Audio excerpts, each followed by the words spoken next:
Good afternoon, beautiful people.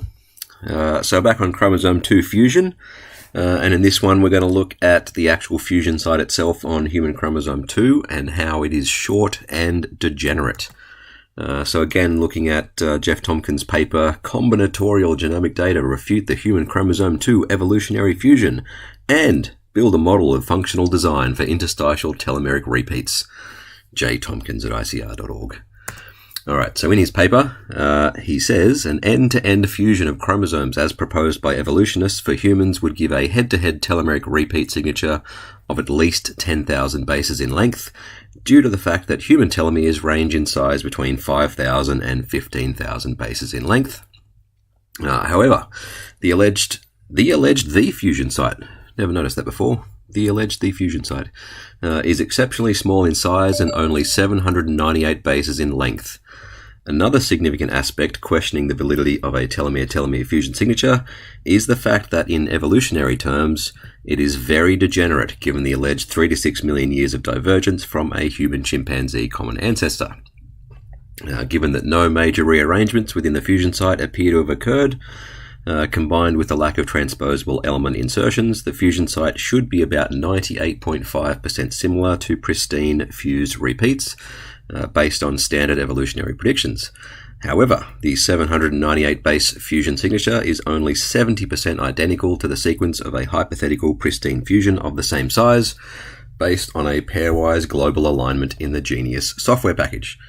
Alright, so what I want you guys to take from this is Tomkins' expectation of what the fusion site should look like versus the reality. So his expectation is that it should be long, at least 10,000 bases, and relatively pristine, so about 98.5% similar to pristine fused repeats. But in reality, the fusion site on human chromosome 2 is only short, about 800 bases, and degenerate, according to Tomkins, only 70% identical to what a pristine fusion would look like. Alright, and this is actually what the fusion looks like on human chromosome 2, and this is taken from one of Jeff Tomkins' articles, where he has highlighted the actual TTA-GGG telomeric repeats on the forward strand, and then highlighted the CCC-TAA repeats on the reverse negative strand. And the 800 base pairs is split up roughly 250 base pairs on the forward, and 550 base pairs on the reverse. So keep those numbers in mind, 250 versus about 550. Alright, now just a quick primer on what telomeres are and what they do. They basically protect the chromosome ends from fusion. So you can see in the diagram over here how the DNA basically curls up around upon itself so that the ends of the chromosome aren't flapping out in the breeze. And due to something called the end replication problem, which you can Google and watch some videos on, that means that the telomeres shorten after each replication cycle. And when they get shorter, a little enzyme called telomerase actually sticks on a few more repeats on the end, a few more TTA-GGG repeats on the end. So you can also learn about the Sheltrin complex, which is this whole structure here, and how it protects telomeres if you like, but all you really need to know is this basic stuff here, is what telomeres do. But if you do not have telomeres, so if the telomeres get shorter, so they get depleted, then the Sheltrin complex has nothing to work with, and it offers no protection to fusion, which means the chromosomes are susceptible to joining end to end. Alright, so here is a nice little paper that demonstrates this empirically. So what it does here is they had some mice and they knocked out the one of the genes responsible for the telomerase activity, so putting the repeats on the end. So they knocked out that gene. They bred the mice for at least 6 generations, so they were viable for 6 generations, and they noticed that the telomeres were shortening at roughly 5 kilobytes per generation, and that as those telomeres were getting shorter, they got more chromosomal abnormalities, so things like end-to-end fusions and telomere-to-centromere fusions as well. Right, so this is a table from that paper showing that WT here is wild type, that's kind of your control group, and it had no chromosomal abnormalities, and all the telomeres seemed to be there, and there were no end-to-end fusions. And on average, the telomeres were about 44 kilobytes or kilobases long. So these three rows in the table here are knockout generation 2, generation 4, and generation 6. And basically what it's showing is that as you go through the generations, more chromosome abnormalities occur, telomeres tend to disappear, and that correlates quite well with the end-to-end fusions of those chromosomes. And you can see the length of the telomeres overall gets shorter. They've made an estimate to explain this column here. So telomeres without detectable repeats, they estimate that those end lacking telomere signals have less than 0.2 kilobytes of TTA-GGG repeats. So that's only 200 bases. All right, this is another paper, and funnily, this is actually quite funny. Jeff Tomkins himself quotes this paper and cites this paper maybe half a dozen times across the last few years. He quotes this paper to show that, back to my first video, where he says that there are no telomere-to-telomere fusions in other mammals. He quotes this paper in support of that. But I don't think he's actually read this paper, because in this paper, it's looking at 7 fusion sites in the Indian muntjac, and it shows you how long or how short the TTA-GGG repeat sections are in each of those fusions. Now remember, these fusions here are not telomere-to-telomere fusions. They are telomere-to-centromere or telomere-to-satellite DNA fusions. So only one side of the fusion is a telomere. But it does tell you how big the sections are, or how big the block of DNA is on the telomere side in terms of its TTA-GGG repeats.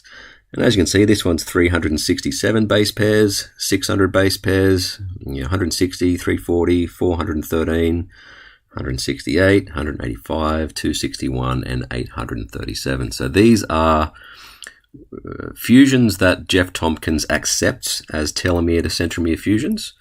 And you can see that the order of magnitude of these numbers is very much in line with the human chromosome 2 telomere fusion, which, if you remember, had about 250 base pairs on one side and 550 base pairs on the other. So that's taken care of the length of those of the telomere sides of those fusions. But what about the degenerate nature of them? Well, we can actually look at the actual DNA of those fusions in that Indian muntjac species in the paper we just looked at. And here is one. So you can see that these are not pristine repeats. They're not perfect TTA-GGG repeats. So I've highlighted the ones that are perfect in red, but you can see there's plenty of other repeats in there as well. So you can see this one here, TTC-GGG, is repeated a few times. Let's have a look at the next one. It's number 2 out of 7. So again, relatively short and relatively degenerate. Number 3, the same. Number 4, number 5, number 6, and number 7. And that's obviously the shortest one. That's only about 160 base pairs or so. But you can see that they are short and degenerate. All right, but this is all looking at chromosomes that have fused. What about chromosomes that are not fused? So just looking at our normal human chromosomes outside of chromosome 2. Now, first of all, I have to explain that yes, Jeff Tomkins is correct that human telomeres are roughly 10,000 base pairs. In fact, the Human Genome Project that builds the assembly, so this GRCH38 up here, they've just chosen a rough number of 10,000 base pairs per telomere. And if you go and look in the gap table on the table browser at University of California, Santa Cruz, you'll see this size value here of 10,000. So that's an arbitrary number that they've given to the length of each telomere. But if you go and look at the actual ends of some of the chromosomes on the human genome, you'll see that they're also quite degenerate.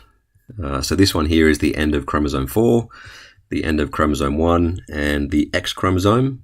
So just right roughly 10,000 bases before the end, before the actual telomeres, are these degenerate repeats. And here again, just after 10,000 bases, you'll see these degenerate reverse repeats at the start of the chromosome. So chromosome 1, chromosome 9, and chromosome 18. So these degenerate repeats have absolutely nothing to do with the human and chimpanzee divergence of 3 to 6 million years ago. So when Jeff Tomkins says that he expects the fusion site to degenerate to roughly 98.5%, that is a complete red herring. Also, this little bit down here, he somehow got a result of 70% identity to a pristine fusion sequence, which is crap. If you go and type in this link up here from my WordPress blog, you'll see a alignment here of a pristine TTA GGG repeat sequence against the actual fusion site, and that comes out to 86%. All right, so I think we can pretty safely conclude that Jeff Tomkins' expectation of what a fusion site should look like is completely incorrect, and you are quite welcome to let him know about it at this email address here.